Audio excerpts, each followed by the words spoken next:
বিশ্বের অন্যতম বৃহৎ রক্ষণশীল উচ্চশিক্ষা প্রতিষ্ঠান হিসেবে পরিচিত। বিশাল ক্যাম্পাস, আধুনিক গবেষণা অবকাঠামো, উন্নত একাডেমিক পরিবেশ এবং আন্তর্জাতিক পর্যায়ের শিক্ষা ব্যবস্থার কারণে এই বিশ্ববিদ্যালয় উচ্চশিক্ষা ও গবেষণার ক্ষেত্রে একটি বিশেষ অবস্থান তৈরি করেছে। প্রায় 7,000 একরের বেশি বিস্তৃত ক্যাম্পাস, আধুনিক গবেষণাগার, ডিজিটাল লাইব্রেরি, নীতি নির্ধারণমূলক গবেষণা কার্যক্রম এবং বহুমাত্রিক একাডেমিক প্রোগ্রাম শিক্ষার্থীদের জ্ঞান চর্চা ও নেতৃত্ব বিকাশে গুরুত্বপূর্ণ ভূমিকা রাখছে। পরিধির দিক দিয়ে বিশ্বের 8ম স্থান। এই প্রতিষ্ঠানে গবেষণামূলক উচ্চশিক্ষার মাধ্যমে ডক্টর নয়ন বাঙালি শিক্ষা সংস্কার, শিক্ষানীতি, প্রশাসনিক কাঠামো, শিক্ষা আইন এবং ভবিষ্যৎ প্রজন্মের মানসম্মত শিক্ষা ব্যবস্থা নিয়ে গভীর গবেষণা পরিচালনা করেছেন। তার গবেষণার মূল লক্ষ্য ছিল কিভাবে শিক্ষা ব্যবস্থাকে আরও মানবিক, ন্যায়ভিত্তিক, দক্ষ ও যুগোপযোগী করা যায় এবং কিভাবে শিক্ষা আইন ও নীতিমালার মাধ্যমে একটি শক্তিশালী, সুশিক্ষিত ও দায়িত্বশীল প্রজন্ম গড়ে তোলা সম্ভব।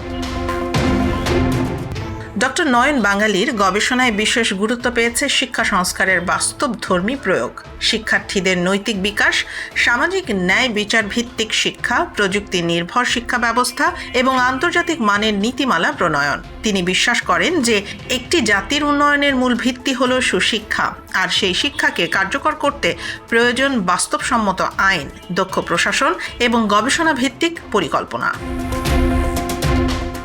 এই ডক্টরেট ডিগ্রি শুধুমাত্র একটি একাডেমিক অর্জন নয়, এটি একজন নির্বাসিত মানুষের দীর্ঘ 4 বছরের সংগ্রাম, ত্যাগ, অধ্যাবসায় ও নিরলস পরিশ্রমের প্রতীক। বিদেশের মাটিতে নানা প্রতিকূলতা, মানসিক চাপ, অনিশ্চয়তা এবং ব্যক্তিগত সংগ্রামের মধ্য দিয়েও তিনি তার শিক্ষা ও গবেষণার পথ থেকে বিচ্যুত হননি, বরং প্রতিটি চ্যালেঞ্জকে শক্তিতে রূপান্তর করে তিনি প্রমাণ করেছেন যে জ্ঞানচর্চা ও আদর্শের প্রতি অঙ্গীকার মানুষকে অসাধারণ উচ্চতায় পৌঁছে দিতে পারে।